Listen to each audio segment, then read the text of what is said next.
Welcome to the Off 199 podcast. We are your co-hosts, Jay, Music Nerd, and Dap. We're just a few Miami boys who love talking about South Florida sports and want to bring it to you. So, without further ado, Off 199 starts now. All right, what is going on, Off 199 fans? Welcome to another rendition of Off 199. Today is going to be a very special episode. It's going to be a Dolphins review. We got a couple special guests with us today, but first, as normal, my normal co-host Jay, he's here. Say what's up to the people. Yo, what's up? And one of our newest correspondents, Frank Amarati, is here. One of the correspondents for DolphinsTalk.com. How you doing, Frank? How we doing? Good. Thank you. And probably our most frequent contributor, Jack. Be great training. How you doing today, my brother? Doing great, man. How y'all doing? Good. All right, well, so let's get right into this Dolphins review. The Dolphins season's end in a wild card loss to the Chiefs. So, what is the overall reaction? We're going to start off with the high moment of the season for each of us, and we're going to start off with Frank. Give us your high moment of the season. The highest moment had to be that 70-20 beat down to the Broncos, man. We were just firing on all cylinders. The team looked great. Oh, man, that was the moment. But September football, you get hyped up, and that was the high moment for me, for sure. What about you? What about you, Jack? Same, actually. It's because I'm on Twitter a lot. Because especially any sport or any time that that your team plays, anytime you're the whole timeline is talking about your team, it could be a bad thing. But that day, you know what I'm saying? That day kind of it was like, oh snap, they're talking about us and it's a good thing, and we're blowing the team out by 50. So that was the high point. And it was kind of downhill after that. So yeah. All right, Jay, what was your high point? Where'd you go? My bad. My dog ran into the to my office. I don't need her barking. But the high point of the season for me, probably the Dallas win. Even though it was ugly or whatever like that, it was just it showed that we can hang with the big boys, or hang with the playoff teams, and show how we can win in the playoffs. And I just wanted to shut everybody up, all the critics and all that stuff like that. I mean, ultimately it didn't matter in the end, but that's still my favorite moment. Yeah. But well, for me, I gotta agree with Frank and Austin. The Dolphins game was definitely the high point.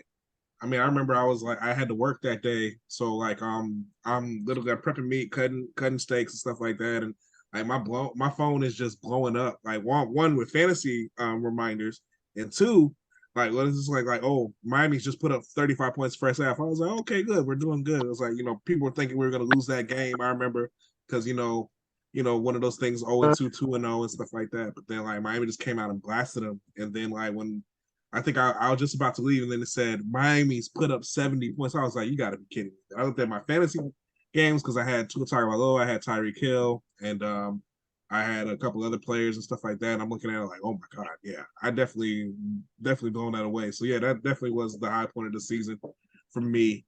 So and also then that Dallas Cowboys game, that last second field goal, watching the way that they won that, I had faith after that game. Things change quickly, and that's what we segue into. What was the low point of the season? Austin, let's start with you. What was the low point of the season for you? That Titans loss was bad. I was like, oh wow, that was when we got a bozo gene, and it's really really bad. That was the low point for me, because I was of all games to lose, you lose that one, So yeah, that was the one. Jay? I'm not disagree with you, man. I think the low point for me was losing Bradley Chubb. That's when I knew everything was over. We lost Bradley Chubb. Yeah. Ain't no way we're done. Ain't no way. So that was my low point. What about you, Frank? I was gonna agree with Austin for a second about the Titans game, but then I just thought back, and it's in that Jets game in New York when Javon Holland went down in the last minutes of the game, and then he was out for 3-4 games with knees, both knees. And I was like, it's not a and year. then just like he had knees injuries, and it's just like that's the captain on the defense, man. That's one of your best players. He's communicating back there, and then it was just like after that, it was Jerome Baker, it was Chubb, it was Phillips, and it's like, damn, man, everybody, all the Snowball effect. leaders. Yeah, the leaders on defense going down is the low point for me. Mhm. I mean, for me, I think it was the Titans game, and I think it was a little, I think it was Connor Williams going down center too. There, like one, I think it had a huge effect on that game. I think that's the reason why Miami lost that game. Also, the defense, and you saw that the cracks that we thought were being shored up by the defense by the way they had played over the past month or so was showing. And also was right, the bozo factor. But yeah, that Jalen Phillips going down too, I think had a very detrimental effect on the defense, and Javon Holland. And then, it's just the snowball effect, like we said. Jerome Baker after that. I mean, then of course in the last game of the season you lose. You're down to your top 4 linebackers going into the game against Patrick Mahomes in Kansas City in sub-zero weather. There's nothing. It's just after a while, it's like you're just beating your head against the wall at one point. So, all right. So let's get your overall reactions to the season. Let's start off with Jay, and then we're going down the line. Overall reaction. It's not a failure, but I am disappointed. I expected a playoff win, and we didn't get it. So I guess it is a disappointment. It's a disappointment. It's not a failure, but oh damn, I sound like Giannis sounds. You never want to go full Giannis. You know what? No, because at one point it is a failure. They should feel like they failed because they were talking Super Bowl in that locker room. They got brought up. You got brought up several times. I mean, looking at it from before the season began, I didn't see this team as a Super Bowl contender. I did expect them to win a playoff game, so they did fail in that. All right, what about you, Frank? Honestly, man, it's to have so much hype in the early months and like just run through the teams that you're supposed to run through. And then it starts with those little losses to Buffalo, and then you lose to the Eagles, and you lose to Kansas City. And then it's like, are we really the same old Dolphins? Even though 11-6, you make the playoffs, you lose the AFC East. I don't know. We must be cursed. We're on that Indian burial ground. It's got to be true at this point, right? You got to believe it. I believe it. I'm saying Detroit's playing a championship game next week. So is it tomorrow? I mean, is it so? You have to think that up for a while. What about you, Jack? That's funny. Like going to the season, I don't really care about what they expected because players should win a Super Bowl every single year. But me as a fan, I expected just one playoff win. Like that's why I came into season 1, and we didn't even get that. So like overall, I'm not like it's just sad, man. It's just sad about it. It's just that like Jalen felt like because like when, as Julian said, like when Bradley Chubb went down, that's when I knew we wasn't gonna do anything. So that's when I knew like the whole season. I was like, yeah, we're not gonna be able to win a playoff game without our 2 best pass rushers being out.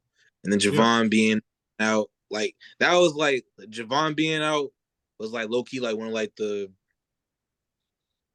just sad about it. But yeah, just disappointed, just really extremely disappointed about it that we couldn't get like at least like one playoff win.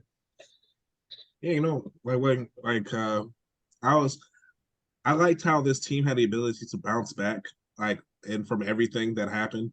I mean, you played the first 5 games without Jalen Ramsey. I mean, you go 4 you're 4-1. I mean, you play all these games without these really top contributors and everything. Mine was able to bounce back every time, but when it got to the end, it's just like it fizzled out. It's just like you can only do so much, and I think that for me it hurts. Like, because I was expecting a playoff win too. You beat a team by 50 points. Yeah, you're expecting a playoff win, and they did what they were supposed to do and everything. But also, I guess, comes back to that Titans game. That's the difference between going to Kansas City or hosting a game in 60-degree weather instead of sub-zero weather. So you have to be able to take care of business when you have to. And Miami again down the stretch just couldn't. So I know that's going to get into some of our other questions when we go on. But let's go ahead and combine a couple things here. What encourages you about the future for the Dolphins? What discourages you about the future for the Dolphins? Let's start off with you, Frank. Honestly, at least it's going to be the 3rd year that Tua is in the same system. Mm-hmm. So hopefully that's got to mean something. But I think the whole dream of Tyreek getting 2K and stuff like that. They need to get away from that and go back to more like team football, man. Because a lot of the times during the season, I felt like they were forcing it. McDaniel needs to get out of his own head and call plays or give up the play calling. Maybe he's overwhelmed as a head coach and he needs to step back and get an OC to call the plays for him. But some play calling this season, man, it's got to change. Like, I don't like what they were doing some key situations in big games. Hey, Jack, what do you think? Keep question my fault. What encourages you about the future of the Dolphins? What discourages you about the future of the Dolphins? I think I know because like as the year went on, Tua went Tua's year got worse, but like what encourages me is every year of Tua Tagovailoa's career he's gotten better. That's encouraging to me. What's discouraging is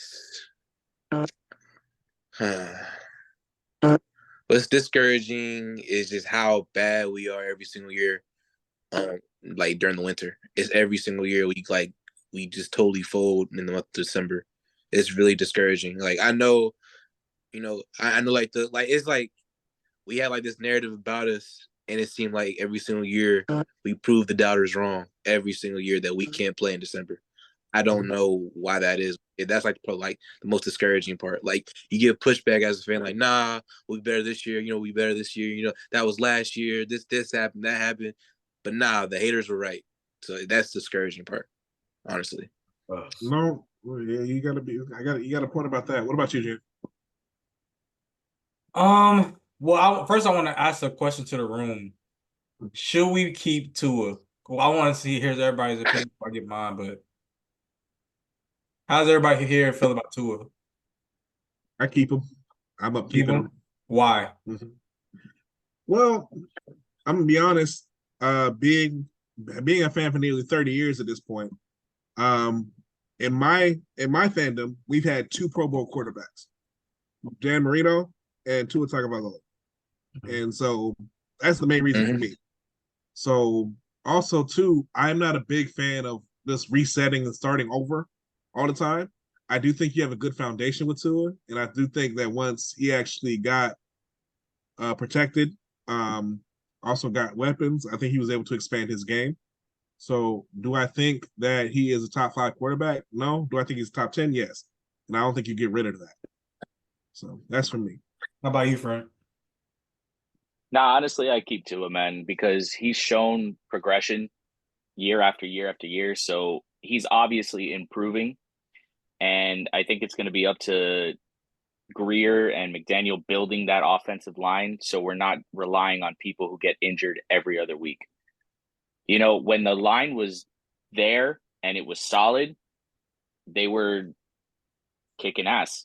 And then all of a sudden, the O-line starts going down, and now Tua's shooting the ball out of his hand because he has no choice. But I keep him 100%. I'm not getting rid of him right now, especially like what you said. They can't keep going back to, misery, so to speak. Yeah. Hey, Jeff. Kicking off by what Frank said. I'm 26 years old. It was the best quarterback I had. like, that's the. I heard someone said, "Nah, Tannehill was better." I'm like, "Yo, you are no tripping." It's such recency bias. Tannehill was not better. Fine, bro. Tannehill was awful. He had one good year and then he tore his ACL. Yeah, he tore his ACL that one good year he had. So this is the best quarterback we've had in my lifetime. Another thing too, people fail to even give a good reason on who are we gonna get? Like who else are we gonna get at this point if you're gonna drop Tua? I be saying, oh yeah, we should have gone off Lamar last year. Yo, Lamar was never leaving Baltimore. He was never leaving Baltimore, bro. Like Baltimore was that was probably the most obvious case. Yeah, that was the most obvious case of collusion I've ever witnessed. That was so obvious, bro. Like that was the most obvious. You guys better not touch him in NFL history. Like that was such obvious. So yeah, I would keep him because 1, he's gotten better every single year of his career. 2, what Frank said, fix the offensive line, and I don't think 2 his issues are as obvious. And 3, who else are we gonna get? So yeah. Because you don't have the number 1 pick. You can't pick Caleb Williams. You can't pick Drake May. and everybody else is a wild card in the draft. So it's like, yeah, stick with Tua. I agree with all. I agree with all you. Like, it's evident to me. It's blaring to me to see that every year Tua's gotten better. Like, and you just third year in the offense, third year with McDaniel. He actually has a competent head coach and offensive system. I feel like as long as you keep on getting better and better each year, I don't have a problem with it. Um, sorry I took over your conversation for that. I just really wanted to hear No, about hey, that's the whole point. our whole thoughts about Tua because I've been hearing a lot online like, oh, we should get rid of Tua, da da da. It's like, y'all watching the same game as me? I be wondering now. Y'all watching the same game as me sometimes? Like I think if it's I not. didn't have to do this podcast, I really I would think be having going on boards and look what y'all be saying. I think a lot of people like be watching the results of everything that happens instead of like actually watching the games and some of the breakdowns. You know, and even like to a certain extent, I think that McDaniel does have to choose whether or not he does do the play calling from this time forward. I think the main issue he doesn't run the ball enough. You know, that's really what it is for me. And I think that it's like, I think if 4th and 131, as great as Tyreek and Jalen are, you have three running backs who are averaging over 5 yards a carry. You can give it to them, and then like for the most part, they have the ability to get it. Raheem Mostert had 21 touchdowns this year. David Etienne in about half a season had 10 touchdowns and over 700 yards rushing, averaging an incredible 8.4 yards per carry. And Wilson was averaging over 5 yards a carry when he played. So I mean, you got three good running backs who can get you the ball. I just think that sometimes he gets caught up in being a pass first offense. And so, yeah, I think there may be a point that he has to step back and think about that. But what discourages me is that this team is expensive. That's what really That's what discourages me. And I guess that's what we'll get into our segue of our next one. The foundation that we have to compete. So there are a few things that are coming up. So do you think we have the foundation? Do you think we have the right pieces in place to compete going forward? And there are going to be changes coming. What do you think that looks like for Miami going forward? Let's start off with you, Jay. We have to re-sign Christian Wilkins, in my opinion. Yeah, I feel like he's the heart of that team. Not even just the defense, the team. I feel like he's the engine. Like he gets it going. He makes people want to play ball, in my opinion. Like other than that, like you could probably fill in pieces around that. But I feel like you gotta pay the man, but you might have to cut Xavier Howard. I don't believe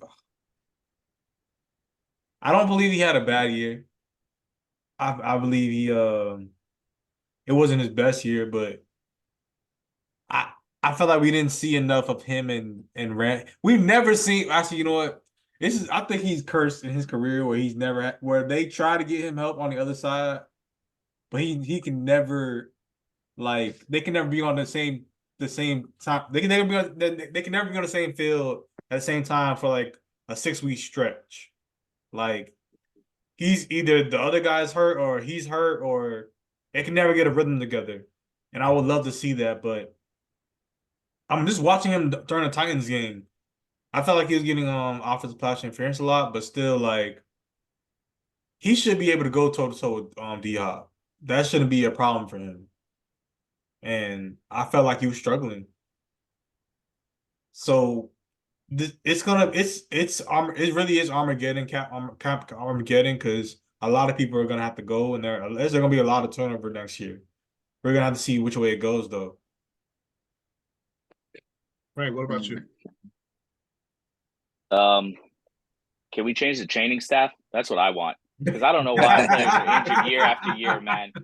I'm dead serious. Like it's too many years of the same like injuries piling up. Like what's going on? I don't get it because it has to be something with the training staff. They're not coaching these players the right way to keep their bodies healthy because I don't know. But either way, like he was saying, it's going to be impossible to keep some of these players. Like I don't want to see Van Ginkel go. Like I think he's the heart and soul of his defense, the way he plays.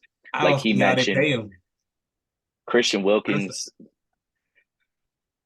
My thing with Christian Wilkins is I think I've been reading a lot. They can transition tag him and let another team give him an offer and then offer him, match the offer.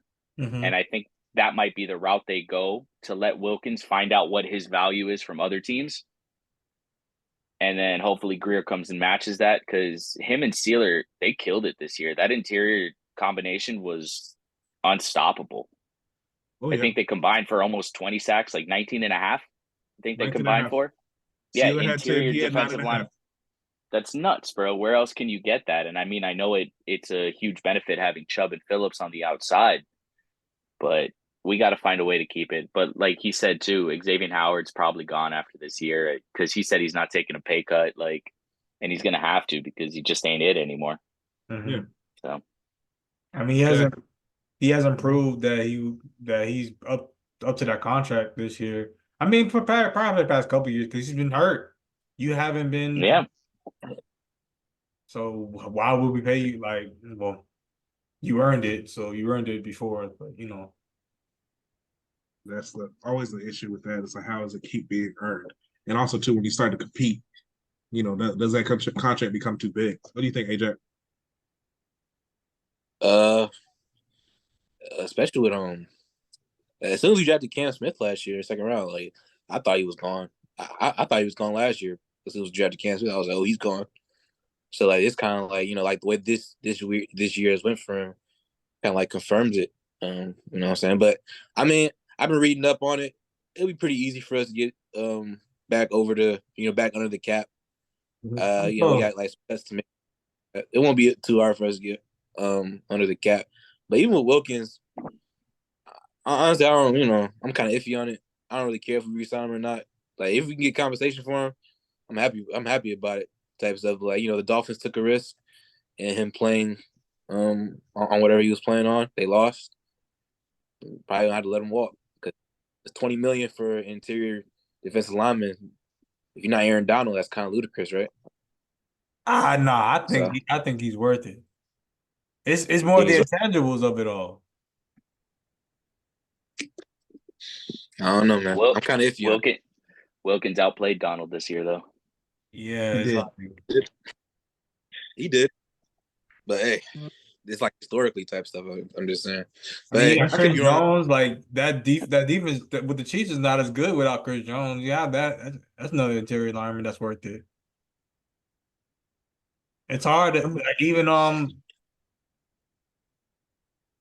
I think with the Eagles as well. I'm not sure if they were healthy, but never mind. I forget. No, the Eagles kind of fell apart down the stretch there, like we did. Yeah. So, but that was very well. Same thing with us, kind of the same way. Type stuff. So I mean, honestly, low key, I feel like that does need to be rebuilt low key. I feel like being like completely honest about it, type stuff. So if you want to offense or the defense, I think the whole defense need to be the defense. I feel like the whole defense need to be so low key. The whole. So let me hear your thoughts on the defense. Like, what's okay? How would you retool the defense, and what's wrong? What's wrong with the defense in your opinion? The safeties, like the Javon not being healthy, and then now probably like our two. All right, who would you consider like the best players on the defense? Like the best player, period. Yeah, Jalen Ramsey. Jalen Ramsey, that's fair. Jalen Ramsey, I think he was the best player on the defense this year, in my opinion. That's fair. So then who's like the next three, in your opinion? Christian Wilkins, Bradley Chubb, Jalen Phillips. So for me, like two of those who lost to the season in the industries. None of the line, like as good as David Long played, I feel like this year, I still there was a lot of holes in his game. Our linebacker play just wasn't that good, and I think that's really what it came down to. My point is, go ahead, because I think Emmanuel Ogba is like top 5 paid on the defense, and he was like inactive. Ridiculous!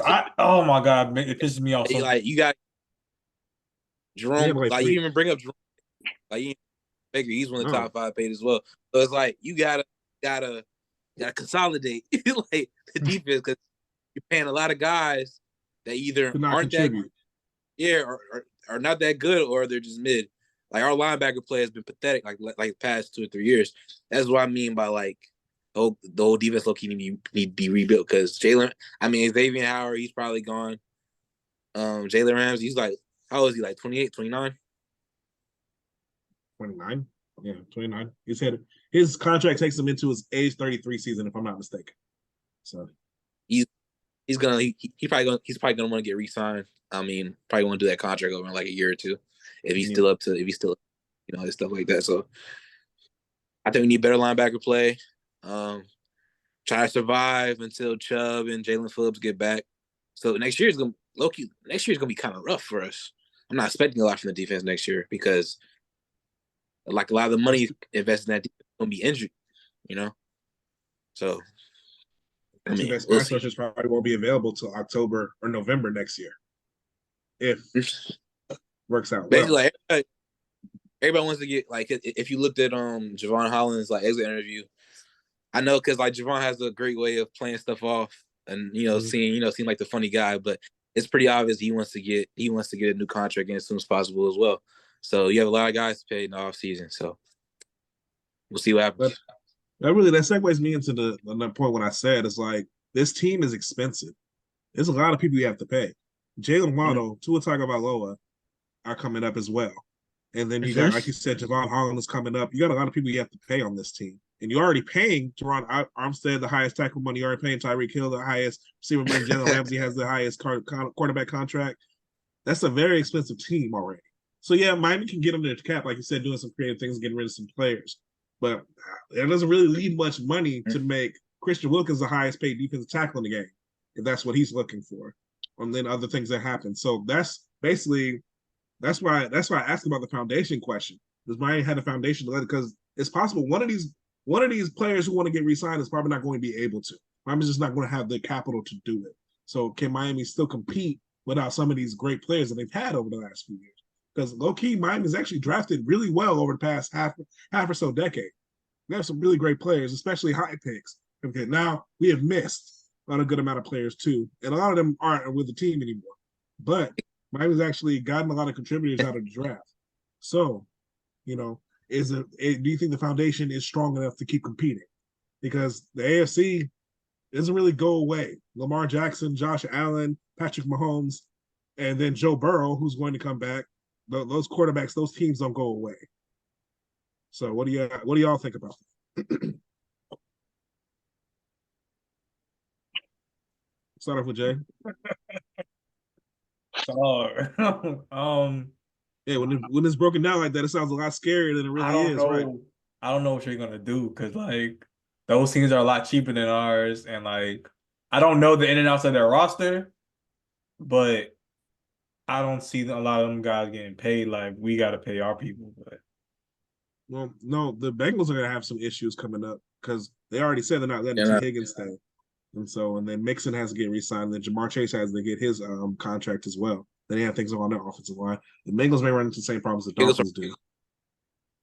The Bengals are like, and the Bengals are one of the cheapest franchises like in the NFL.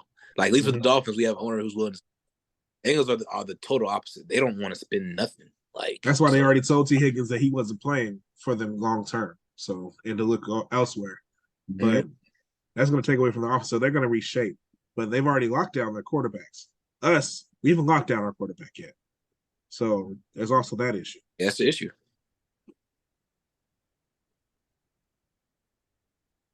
It can be scary going forward. Any other opinions, Frank? What do you think? Yeah, Stephen Ross just needs to break out his checkbook and everybody getting signing bonuses, man. That's it. Everybody get a nice signing bonus. Here you go, sir. Here you go. Here you go. That's the only way. Yeah. Unless Tua just agrees to play on his 5th-year option, man, and we don't have to pay him next year, and we kind of have a stopgap until because the way they built the roster is 2-year window at best. Yeah. And we failed this year, so next year is it, and then what? You blow it up and start from scratch. You pay Tua, and then you can't pay anybody else, and you're facing the same problems we faced in the past. So it's reminding me of the late 2010s Rams, the way they built their thing. Like they had basically a really good team for like a 2-3 year window, and then they had to kind of blow it up again and do it again. Now they got lucky, was able to get a championship on the back end, but is Miami going to be able to do that? All right. So, to the last question for the Dolphins review. I guess we've kind of touched on this again, but is Tua and McDaniel the future, or are they right now? I know we've all kind of said that we're down with Tua, but when it comes to McDaniel, do you think he's the future? Because I think he's a great coach, but there rightfully have been some things poked in what he's done, and like the Bradley Chubb injury that was down by 35 points with 2 minutes left. Does he still stay? Javon Holland was in a game that we were had heavily in hand as well. But I think people forget this is just a second year of head coaching. There's going to be mistakes made, but I love his leadership style. So what do y'all think though? Do y'all think he is the right voice going forward for this team? Start off with you, Jack. Hey, Jack. Yeah, I just want him to keep learning from his mistakes because it's like, I don't think he should come off his play calling because it's probably one of the best offense we've had in years. But he just needs to learn from his. He needs to get used to running the ball in short yard situations. Like I get you're scared of Liam Eichenberg being at center, but you got to do what you got to do. You got to run the ball. When it's 2nd and 1, 3rd and 1, 4th and 1, you got to run the ball. Like so, I do think him and Tua are the future. But it's gonna be some growing pains. Like I don't think this is gonna be last year where like we come out of a season and we're just disappointed with how stuff went, you know. So, but like we gotta be patient and just like live through the growing pains. So yeah, but I'm still encouraged by him and Tua. What about you, Frank? Like he said, I like McDaniel's coaching style. Like I watched the whole Hard Knocks. I watched every episode, and like I like the way he interacts with the team. Like that whole episode where he's like, "Hey, anybody want to compete today?" And he's like running around, "Hey, we're competing." Like you like to see that because you know he's getting engagement with the players, but also he's got to grow. 2nd year, he's got to get over his own mistakes. And he's somebody who's dealt with mistakes in the past and he's overcome them, like life mistakes, and he's been very open about that. So let's hope he can overcome his coaching mistakes, man. He's got to get out of his own head sometimes. And he admits it. He's in his own head too much. And sometimes he makes bad play calls, but just like the players on the field, sometimes you make boneheaded mistakes. So hopefully he can correct those mistakes and keep going us forward. But I love the way he leads this team. What's your Jack?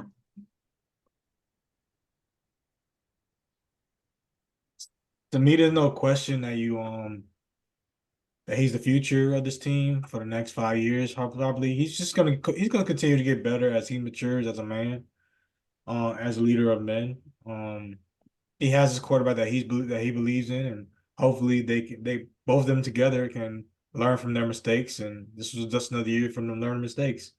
And considering that they got to the playoffs for the second consecutive year, I don't see why that there is even a question of firing McDaniel or whatever like that. Like as long as I can remember, we haven't been to the playoffs 2 consecutive years from what I can remember. I think there was Jay Fiedler. It was Marino and Fiedler. Last time we went to the playoffs 2 years ago. Yep. That's another reason why I don't really get rid of Tua. The second best quarterback in our career before him was Jay Fiedler. Oh, Jesus.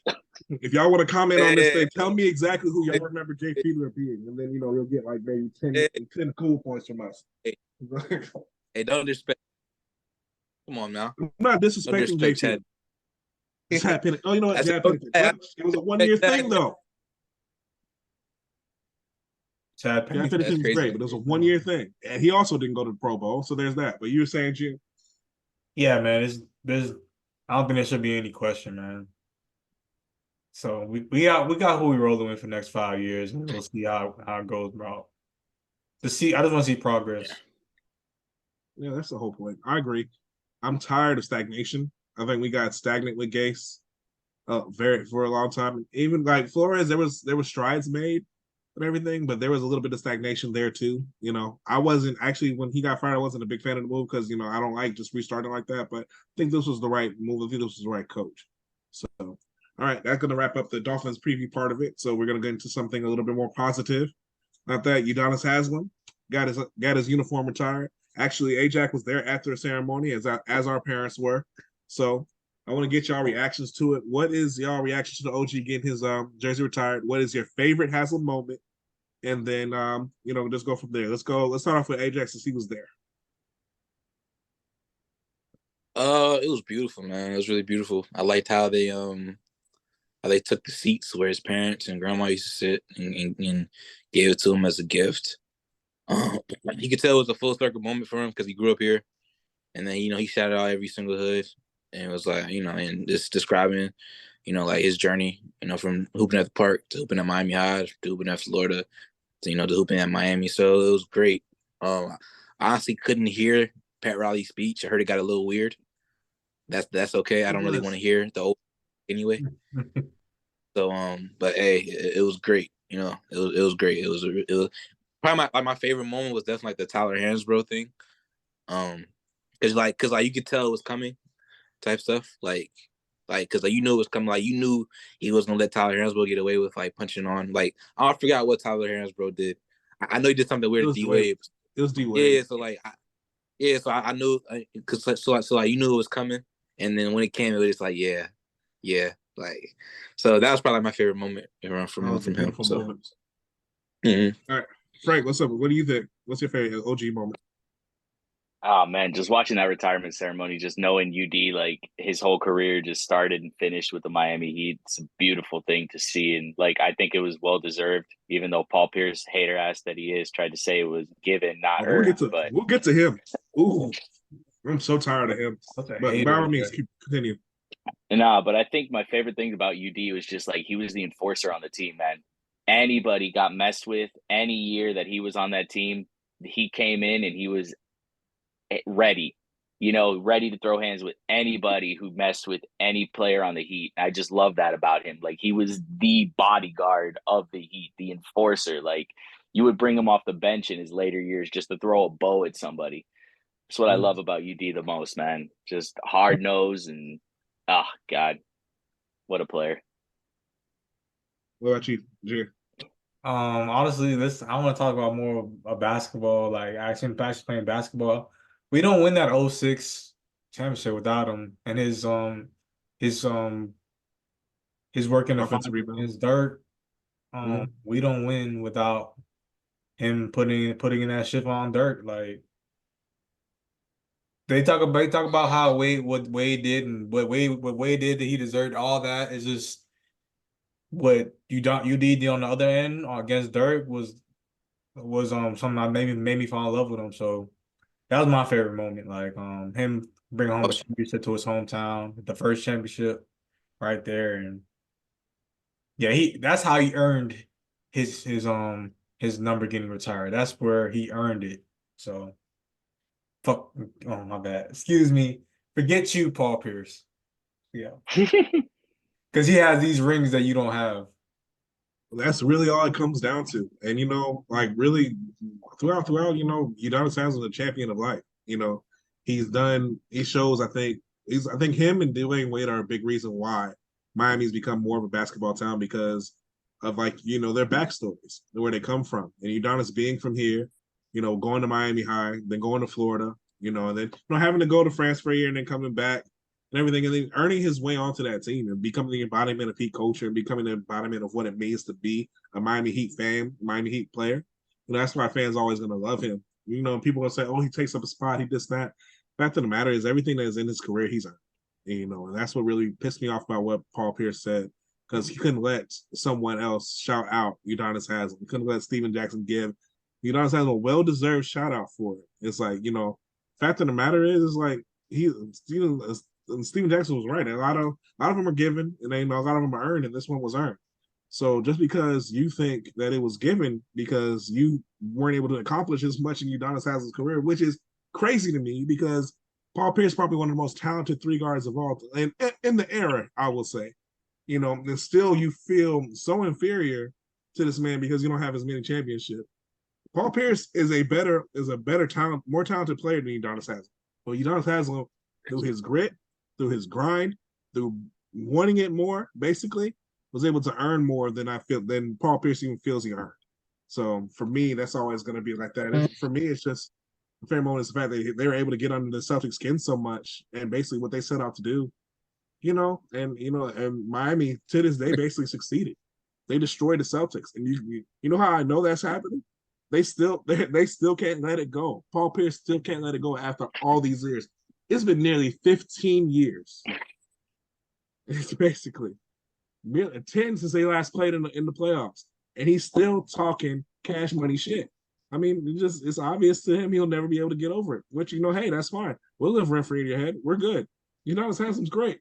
He just got his number retired by his hometown team after playing 20 seasons with one team, which only two other players have done. He's in the same breath as Dirk and Kobe. If you're in the same breath as Dirk and Kobe, you're doing it right.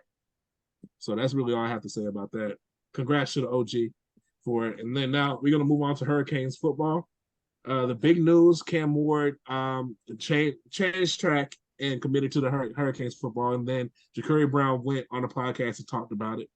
Ajax, Jay, I want to let y'all talk about it. What were your reactions to Ja'Cory Brown's comments about Cam Ward and about the state of the team? Ajax, Jack, I'll start with you since you found it. No, you can go first, though, Jay. You go first. All right. I'll say about Ja'Cory Brown. A wonderful young man, a very mature young man. Very realistic and very aware young man. I'll say this off top. You said nothing wrong, sir. You were very genuine. You were very real. You weren't, I wouldn't say you were PC, but like politically correct, but like you were just a human. Like you didn't say anything against your teammates. So from what I heard in the interview, everything you just said was just obvious thing.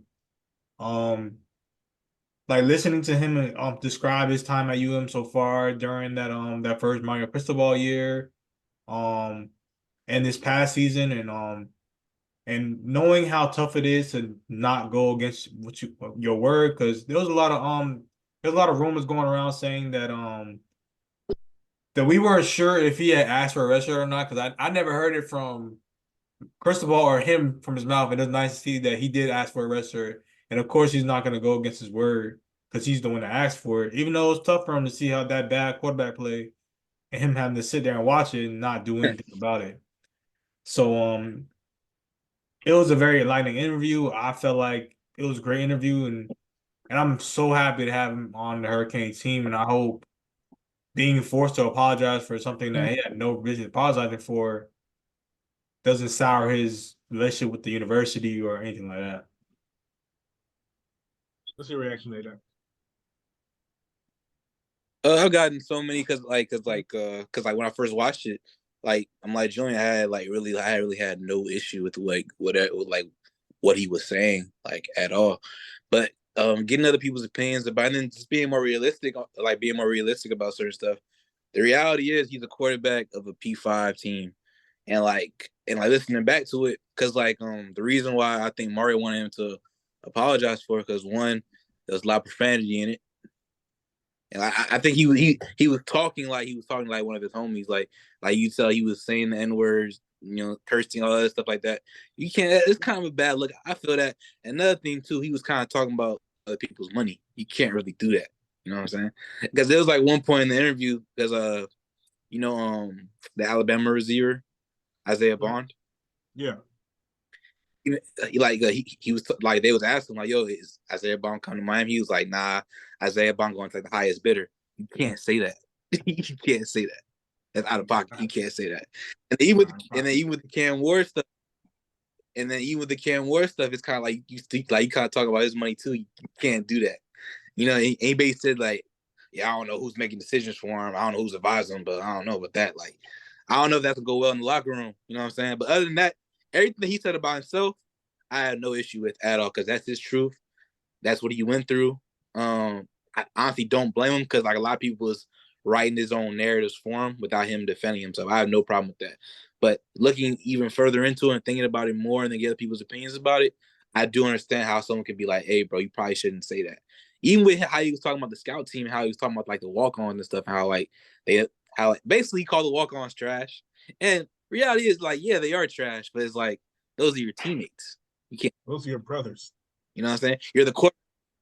You can't call your team, whoever they are. You can't call your teammates trash, because the reality is Miami walk-ons aren't going to be the best walk-ons in the country.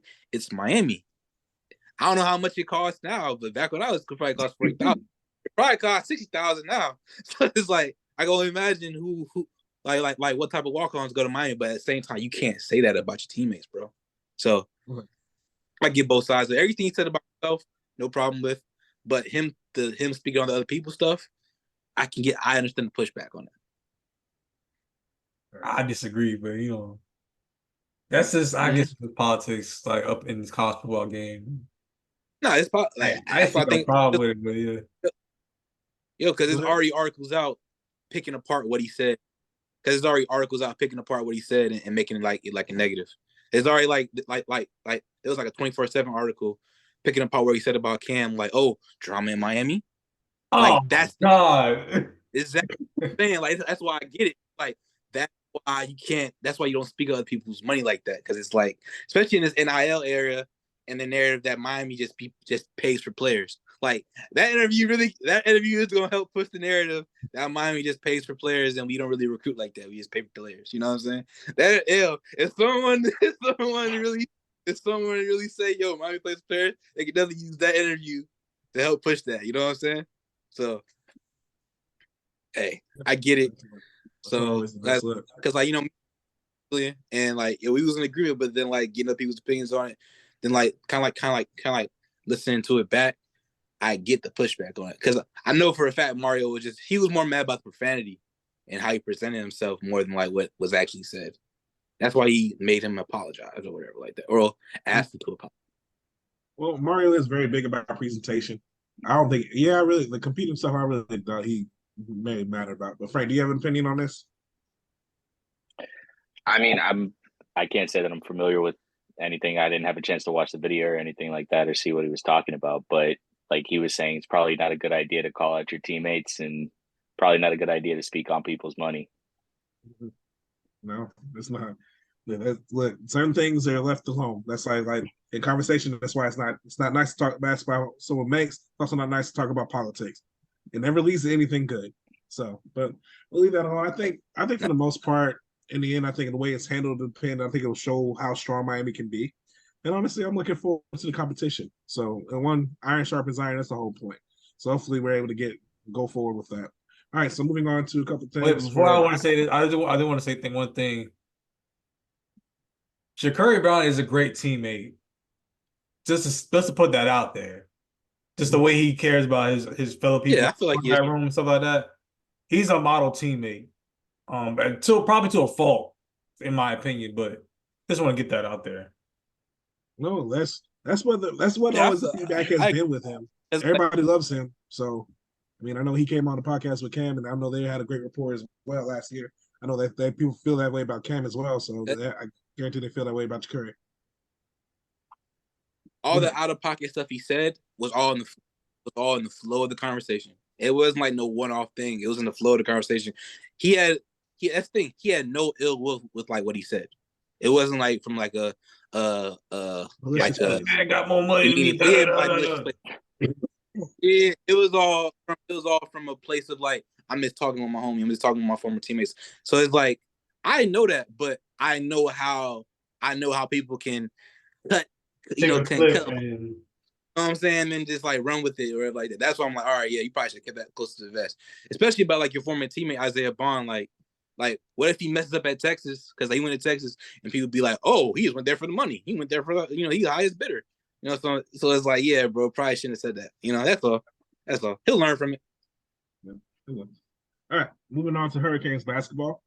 They're struggling to begin ACC play. This is more for Ajax. Is anything a cause for concern? Is there room for marquee wins? Can they ramp it up? Or what do you think about them?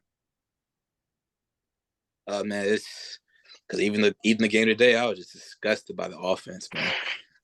It wasn't a good look. It was they were up by 15. I saw and barely got away with the win.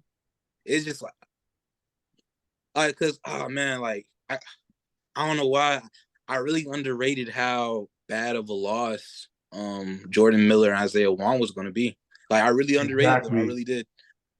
I'll never do it again because the way their offense looks, no one can get to the paint, no one creates for each other. It's just like it's either they're gonna dribble around the perimeter for like 20 seconds of the shot clock, and then no chat mirror pick and roll, and then whoever makes three, hooray, get back down, play terrible defense, and then do the same thing again. So it's just like maybe they'll figure it out. Maybe they'll learn how to play with each other better. Like I feel like the talent, like crazy part about it is I feel like we're more talented than last year, but we just don't have the piece. Like I don't feel like the pieces fit. You know what I'm saying? Yeah. Yeah. Like We're deeper I don't than feel like last year, but we don't have the pieces. Like they don't gel together. don't fit. Like I'll never underrate players like Isaiah Wong and Jordan Miller again. Like because like me personally, I felt like they were both limited in some ways. Boy, was I wrong. I was so wrong. So wrong about them. The fact of the matter is those two, their skill sets, I think, were a big glue for the team. Isaiah Wong was at times able to take over when they needed to, and like when it comes to especially in college basketball, you need someone who can go get you a bucket from time to time, and that's why I think separated Hurricanes from the rest of the ACC teams last year. A lot of those teams didn't have that person, but now Miami's a team that doesn't have that. I saw Nigel Pack took 19 shots today. That's not going to work, in my opinion. Especially when I think, nobody's your best offensive player, but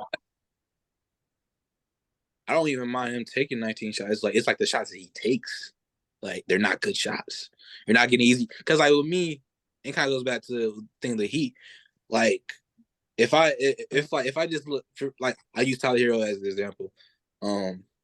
If I didn't watch the game and I was like looking at the box score, if I see Tyler Hero took 25 shots, I know 20 of them shots were awful because he know how to get good shots. He's not a good shot taker. Mind you, he still makes tough shots, because he's a great shooter. But I know probably 20 of those shots he took were very difficult shots. They're mid range or whatever like that. Same thing with Nigel Pack. He can't create easy shots for himself. That's why Jordan Miller and Isaiah Wong was so important because they took away attention from him, and he was able to feed off him and get easy shots. He can't do that on his team. Like Wooga Poplar has been kind of a disappointment this year because he's supposed to be that guy. I'm supposed to step up and be the bucket getter on this team, but he hasn't been able to do that this year. So it's been a very disappointing. I should have knew when we got blown out by Kentucky that it wasn't going to be the year for us. But I mean, there's still room for us to get into the tournament. ACC it's a good league, so I feel like we'll still be able to get wins, stack up wins or whatever like that. So like if we beat Duke and we beat North Carolina, I feel like we can get into the tournament. But that Florida State game was bad. That Louisville loss was pathetic. So just keep building. We have the tools, but if it doesn't work out this year, we have a top 5 class next year. So you know what I'm saying? Stay positive. So yeah. All right. Anybody else have an opinion on Hurricanes basketball before we move on? Yeah, I'm calling out Matthew Cleveland. Oh yeah. For here to be that substitute for Isaiah Wong and Jordan Miller, like you gotta step it up, dude. Norchard Amir should not be our lead scorer on this team. He's not here for that. He's here for rebounding. That's it. Right. Oh yeah. He's not our lead. He shouldn't be our leading scorer. He's a 6'7" center. He shouldn't be our leading scorer. So he got to step it up, man. And like I never expected a lot from Nigel Pack. I feel like he's not a leading scorer type of guy on a team. He's someone that he can get you like 20 or 30 like every odd game if he get hot. Like he's a kick out, somebody you kick out to. Matthew Cleveland was supposed to be the bucket. That's why he works so well with Isaiah. Matthew Cleveland was supposed to be our bucket getter, and he's not performing to that level. He needs to step it up. All right. So we'll move on to the last subject. That's crazy, bro. Heat second half preview. All right. So assessing the Heat at the midway point. Now, when I wrote this, things were different. Obviously, Miami has picked up Terry Rozier since I wrote this out. Also, Miami is in the midst of the 6-game losing streak. So let's assess the Heat at the midway point. Where do you think are they where you thought they would be right now? Frank, let's start off with you. Man, they looked so good for a while, and then Jaime gets hurt, and then all of a sudden, he just came back for this game today, and then the Knicks started making threes in the fourth quarter, and it was game over. Like they hit every 3-pointer they shot in the fourth quarter, and all of a sudden we're getting blown out when it was close when we went into it. But I think Bam Adebayo brought it up in a press conference. It's like they're trying to play ball the right way, which is taking away from guys that just need to go get a bucket. Like, go in there and get the bucket. Stop looking to drive in, draw all the defenders, and pass the ball because you guys aren't hitting threes right now. Get in the paint, make them foul you, man. I'm tired of seeing this shoot threes from halfway across the world just because you can't get in the paint. AJ. Yeah. I came to the year thinking I was very low on this team, especially we didn't make that Damian Lillard trade or whatever like that. And hey, it is what it is at this point because I had low expectations, and man, like where they met them, my low expectations. Like, I'm happy with the Toy Rozier trade, even today because I had work or whatever like that, so I couldn't really focus on the game. But just seeing how easy Terry Rozier gets into the paint, it's a breath of fresh air. I will say that for sure. So hopefully, integrating him will be like a lot better. But if we don't get bigger on the wings, it's become like a bigger team in general. I don't think we have a chance anyway. I feel like there's still more moves to be made, honestly. But I know the front office aren't going to do them. So yeah, to be I was about honest, to say, you bring that up. How does Miami get bigger on the wing? Do you think they're going to go to the buyout market? Because I was talking to Mom about this yesterday. And so, do you think Miami goes to the buyout market? Do you think Miami tries to make a trade, or you think they're just done after Terry Rozier trade? There's a trade. Hey, it's a trade that they should do. They're not going to do.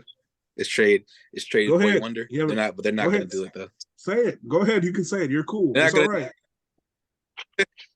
They're not. Like, that's the thing. Like I've accepted that. Like probably like why I'm so low on this front office. It's not even because the Dame Lillard trade didn't go through. Because I've come to terms with like Portland was never going to trade Dame to us. Like I've come to terms with that. I think probably why I'm so low on this front office right now is they think that Tyler Hero is way better than he is. They really think that he's on the same level as Bam and Jimmy on the totem pole on this Miami Heat roster. Like him and Tyler Hero, Bam Adebayo, Jimmy Butler. Tyler Hero does not belong in that conversation. It's not a big three. It's a big two. He's not a part of that right there. So for me, I feel like they should have been traded Tyler Hero and to try to get bigger on the wings. And I don't know what's his trade value right now. Like if you can go to Brooklyn and try to get Dorian Finney-Smith and a couple other pieces too, make the trade because we need to get bigger on the wings. Like aside from Jimmy, our next biggest wing is like Highsmith at like 6'5". Like we're a really small. Like I know people just think we're a small team. No, we're a small team in general at all positions. We're small at guard, we're small at center, we're small at the wing. Like we're just a small team in general. We need to get bigger because it's like probably one of the most frustrating things as well is that like our two best players are basically our glue guys as well. Like they do all the dirty work too. Your best players are your glue guys. So it's like when we've had 2 straight long playoff runs, like that weighs on. It's gonna weigh on them. Like your 2 best players are your best glue guys and your best scorers. Like it's not like you gotta do something to like free them up for something, and that's why the Damian Lillard trade was supposed to help them so much so they can relax on offense. But no, you couldn't even do that. And you thought that Tyler Hero was gonna step up his game. Tyler Hero is the exact same guy that he's always been. So it's the same. So they're going through the same stuff. So it's like, do something to help them out. I'm happy the Terry Rozier trade is gonna help them out. It doesn't look good right now, but it's gonna work eventually. But there's still more moves to be made if they're serious about competing. But right now they're not. I know that for sure. Jay, what do you think? I'll say this, like I've always been in the Tyler Hero camp. I've been riding hard for him, but I think honestly it's time because like it's like bro, like just watching like just example for the day against the Knicks. Like, dude, you gotta step it up, man. Like you're just breaking wide open threes. These are actually good 3-point shots.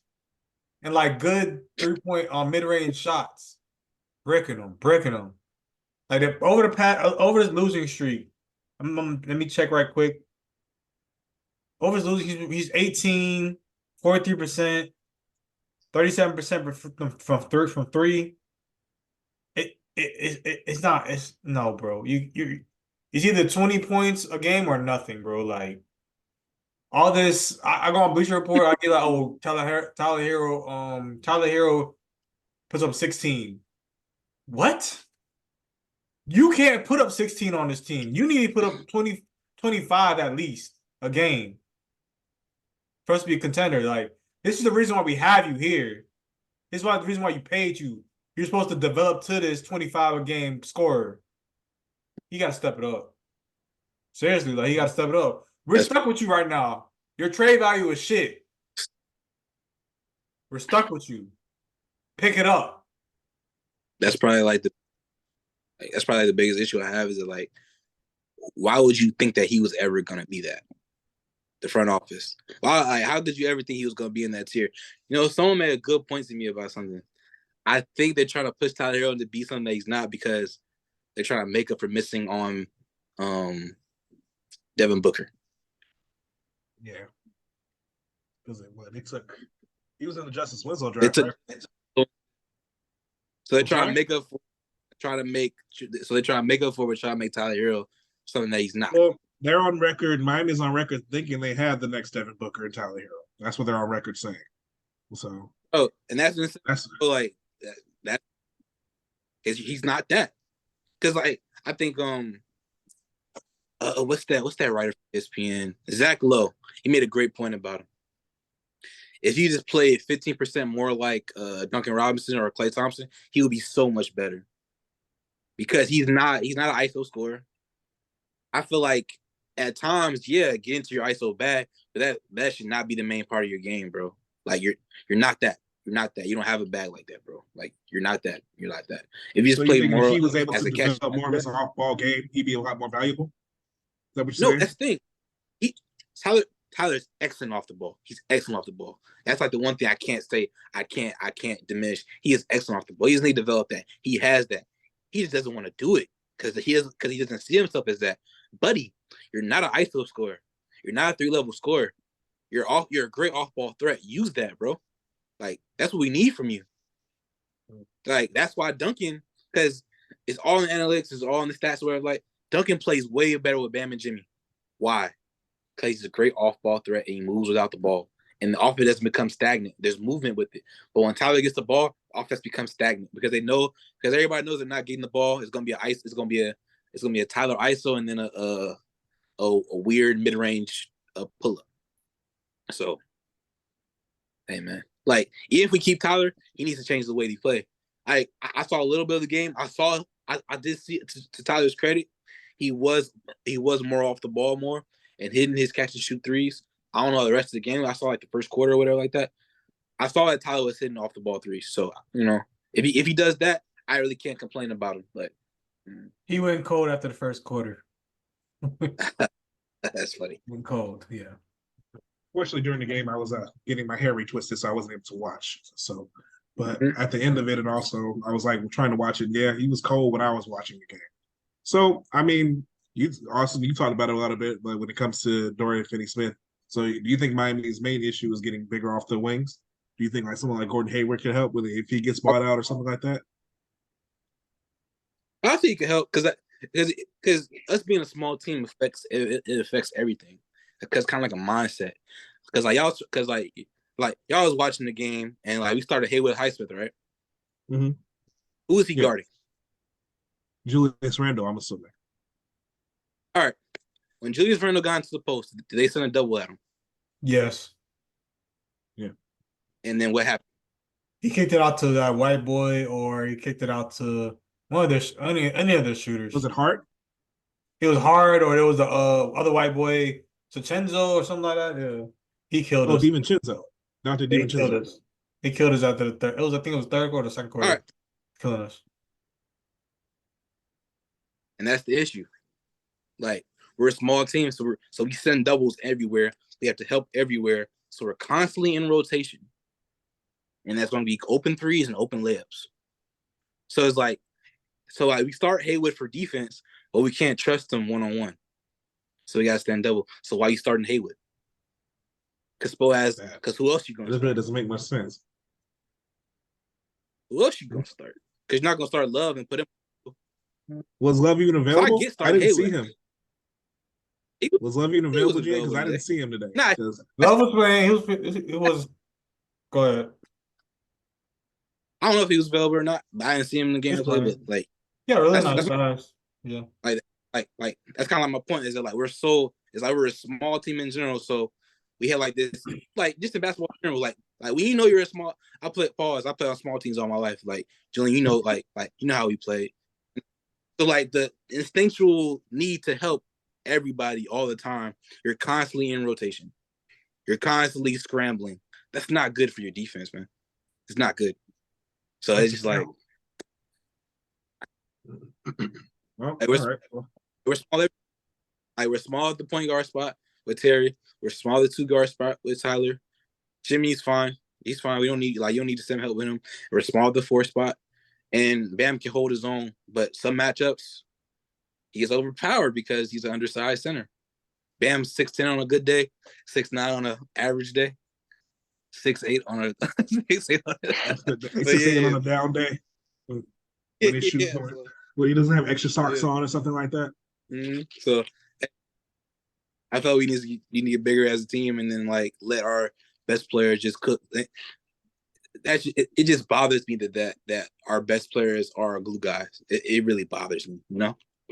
But yeah. Also, I do think that's a part of their personalities, though. That's the way Bam and Jimmy play as well. But I mean, I think you have to find ways to circumvent that. But also, you know, I have the utmost confidence in Eric Spoelstra. If anyone can figure it out, I do think it's him. But I do think you're right. I do think this team needs help. But also, I said the same thing last year, and you see what happened during the playoffs. So for me, I'm never going to be able to lose hope in this team. I always think they're going to be able to figure it out. But you know, this, of course, like the few matches last year, this is discouraging. So, but we'll see how it works out. But you know, that's going to be it for us today. Anything else to add for us, gentlemen? Frank, anything else to add for us today?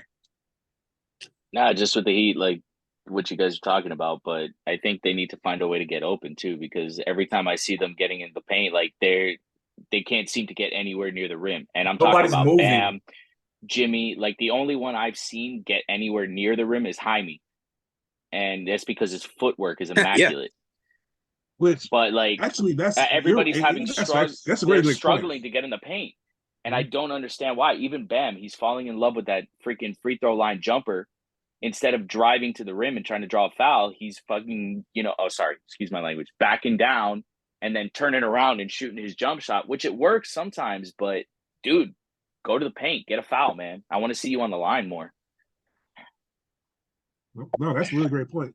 Really great point. I think that was a big struggle during this losing streak because Jaime wasn't there. They had no one being able to get in the paint and be able to draw. So that's why they lost a lot of those games. What do you think, AJ? Anything else to add? You summed it up perfectly. Like we have a paint issue. Like we have a paint touch problem. We don't get paint touches. Hello, mother. Hello. Mm-hmm. But yeah, we have a paint touch problem. Hey, I just want to say, hey, I heard y'all. How y'all doing? Good. It's good to see you. Everybody's good? Yes, ma'am. Good. Yeah. Jay, all right. Jay, love y'all. Add anything? Love you too, Ma. Jay, did you want to add anything? I'm saying off with. No, I just want to talk to Tyler again, bro. We need you. Get your ish together. Like I've been here, bro. I've been in your corner. Everybody else been like, nah, Tyler ain't this, Tyler ain't that. I've been here in your corner. Prove me right. Come on now. All right. Well, he's gonna prove you wrong. All right, it's been a great. Here's the hoping that Tyler Hero proves Julian right and we're able to actually go through and get something done this season. All right, but we're off 199. Thank you once again to Frank Amorati for helping us out. We appreciate you. We'll have you back when the Dolphins come back. Thank you so much. To Ajax, thanks for having me. Again. No, anytime, brother. Anytime. Ajax, also coming back. Thank you so much. And then my normal co-host Jay. And this is your boy Music Nerd. We will see y'all next time. We'll have this up on YouTube and Spotify for the next couple of days. We love you guys. We'll see y'all soon. And then be able to talk about more Heat, more Hurricanes, more Dolphins. 305, till I die. And congrats again to the OG Udonis Haslem for getting there's a retire. We will see y'all soon. Peace. Peace.